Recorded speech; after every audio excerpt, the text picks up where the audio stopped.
Today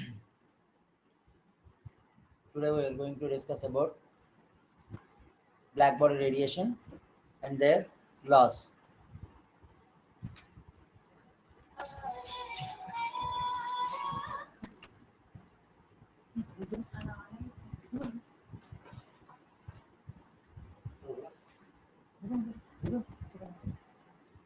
So what is a black body? A black body is an object which absorbs all the radiation of all the wavelengths incident on it. It emits all the radiations absorbed by it, and it's a good absorber as well as a radiator. Krishna వస్తువు అంటే ఏంటి? ఏ వస్తువు అయితే దాని మీద పడినటువంటి మొత్తం వికిరణాన్ని శోషించుకుంటుందో మరియు శోషించుకున్నటువంటి మొత్తం వికిరణాన్ని బయటికి విడుదల చేస్తుందో అలాంటి వస్తువుని కృష్ణ వస్తువు అనేసి అంటారు. కృష్ణ వస్తువు అనేసి అంటారు. ప్రపంచంలో ఏ వస్తువు పరిపూర్ణ కృష్ణ వస్తువుగా నిర్మితం అవ్వలేదు. ప్రపంచంలో ఏ వస్తువు కూడా పరిపూర్ణ కృష్ణ వస్తువు కాదు. ఈ కృష్ణ వస్తువులకు సంబంధించి వాటి యొక్క వికిరణ ఉద్గారకానికి సంబంధించి కొన్ని నియమాలు ఉన్నాయండి. There are some laws regarding black body radiation. Krishna వస్తువులకు సంబంధించినటువంటి కొన్ని నియమాలు ఉన్నాయి. అవి ఒకటి కిర్కాఫ్ నియమం, రెండు స్టీఫెన్ బోల్జ్మన్ నియమము, మూడు వెయిన్స్ నియమము, నాలుగు రేలీ జీన్ నియమం. ఈ 4 నియమాల ఆధారంగానే ఒక వస్తువు యొక్క ఉద్గారత మరియు శోషణీయతలను వివరిస్తూ ఉంటారు. మొట్టమొదటిది కిర్కాఫ్ లా. At any given temperature, the ratio between the emissive power to the absorptive power of a body is equal to the emissive power of the black body at the given temperature. ఏదైనా ఒక స్థిర ఉష్ణోగ్రత వద్ద ఒక వస్తువు యొక్క ఉద్గార సామర్థ్యానికి మరియు శోషణ సామర్థ్యానికి మధ్య గల నిష్పత్తి అదే ఉష్ణోగ్రత వద్ద ఉన్న పరిపూర్ణ కృష్ణ వస్తువు యొక్క ఉద్గార సామర్థ్యానికి సమానము అని కిర్కాఫ్ నియమం చెప్తుంది. ఈ లాంబ్డా అనేది ఎమిసివ్ పవర్ ఉద్గార సామర్థ్యం అయితే, ఏ లాంబ్డా అనేది అబ్జార్ప్టివ్ పవర్ శోషణ సామర్థ్యం అయితే ఒక వస్తువు యొక్క లాంబ్డా తన దగ్గర వద్ద, ఈబీబీ లాంబ్డా కృష్ణ వస్తువు యొక్క ఉద్గార సామర్థ్యం బ్లాక్ బాడీ ఎమిసివ్ పవర్ అయితే కిర్కాఫ్ లా ప్రకారం e lambda by a lambda equals to e b b lambda అనేసి మనం రాయవచ్చు. నెక్స్ట్ స్టీఫెన్ బోల్జ్మన్ నియమము. స్టీఫెన్ మరియు బోల్జ్మన్ అనేటటువంటి శాస్త్రవేత్తలు ఇచ్చినటువంటి నియమం, the total amount of radiant energy rate emitted by a black body per unit area is directly proportional to the 4th power of absolute temperature.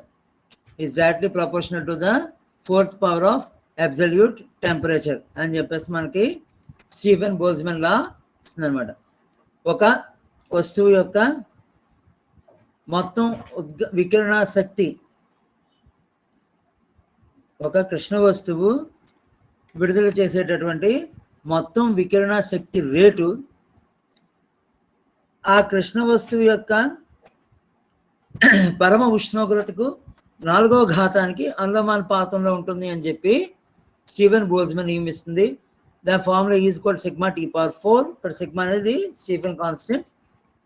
Next Wien's displacement law, Wien's నియమము లేదా veins స్థానభ్రంశ నియమం అని చెప్తూ ఉంటారు.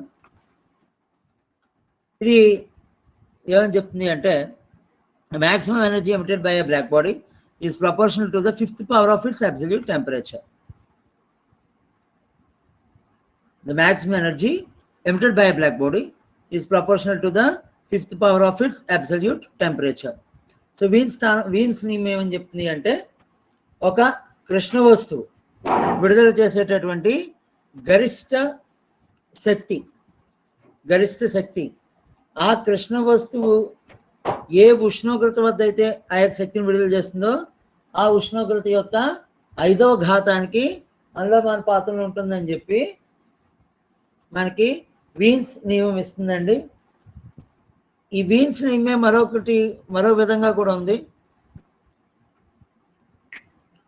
ఒక కృష్ణ వస్తువు విడుదల చేసేటటువంటి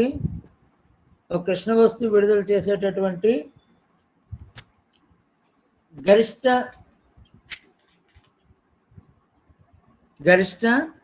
తరంగ దైర్ఘ్యము ఆ కృష్ణ వస్తువు ఉన్నటువంటి పరమ ఉష్ణోగ్రతకు విలోమానుపాతంలో ఉంటుందని చెప్పేసి veins నియమిస్తుందండి. The maximum wavelength of the emitted radiation is inversely proportional to the absolute temperature. Lambda m into T is equal constant. ఇది మనకి వీన్స్ లా కింద ఇస్తాం.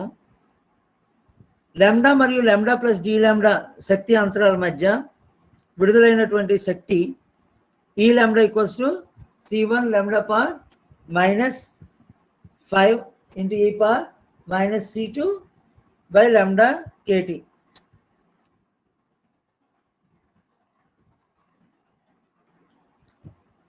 Next, Rayleigh-Jeans నియమం, Rayleigh-Jeans లా.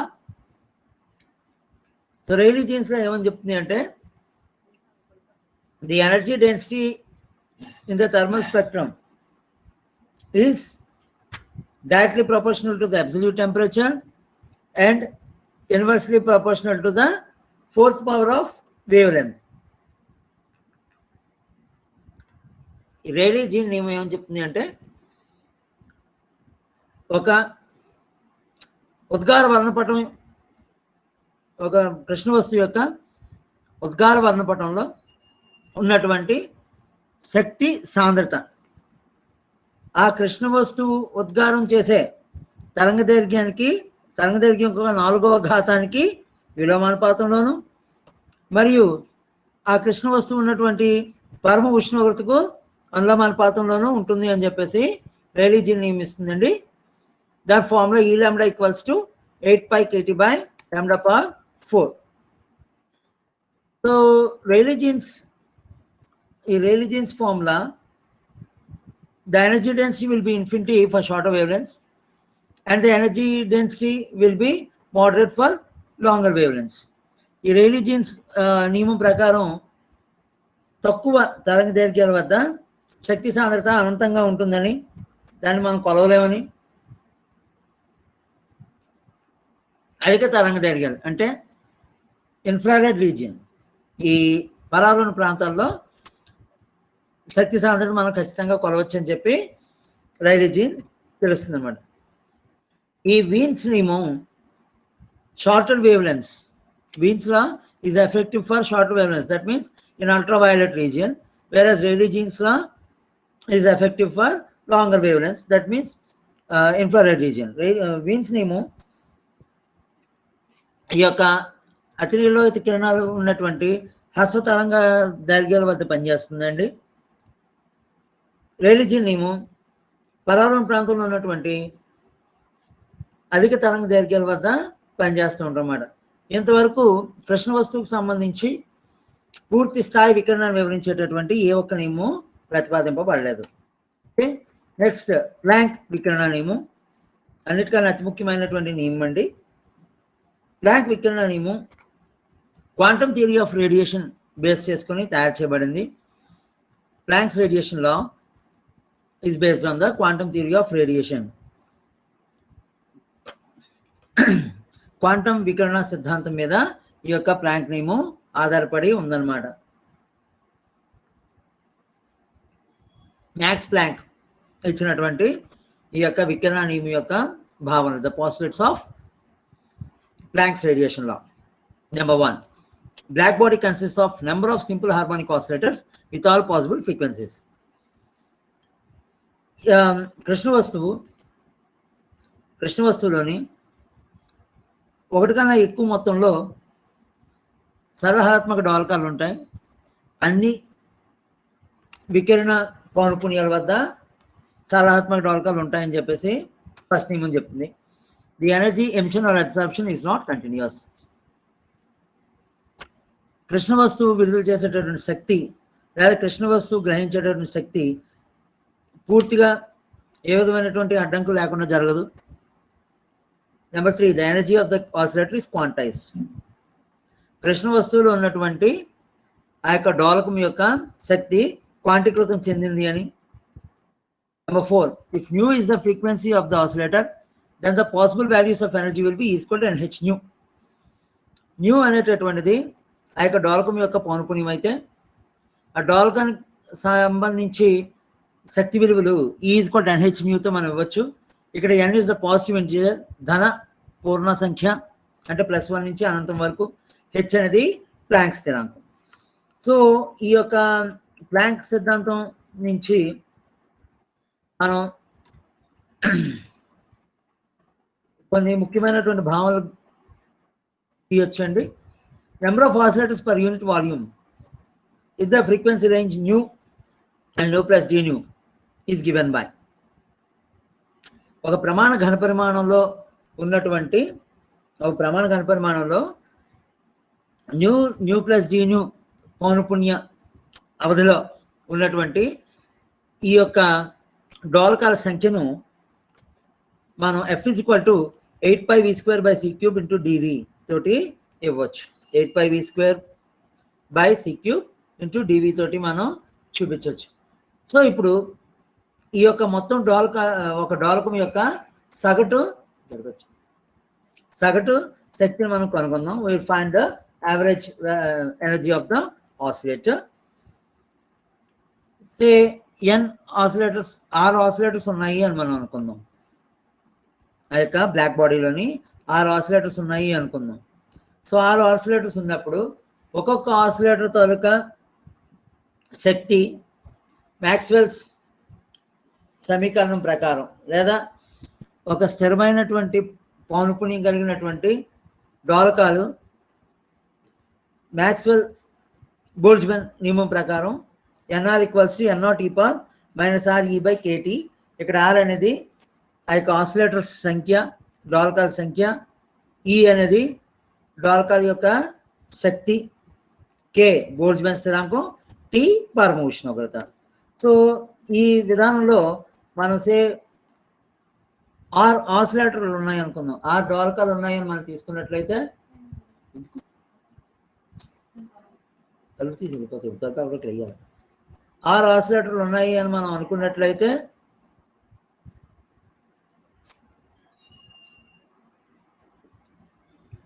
ఈ ప్రతి డోలకం యొక్క శక్తి E తోటి ER, ప్రతి డోలకం సంఖ్య NR, మొత్తం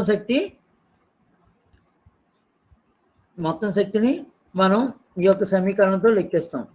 E = NH న్యూ అనేటువంటి సమీకరణంతో మొత్తం శక్తిని లెక్కిస్తాం అన్నమాట. సో మనకి 6 ఆసిలేటర్లు ఉన్నాయి అనుకుంటే మొదటి డోలకం తాలూకా శక్తి E0 అది 0, దాని సంఖ్య N0.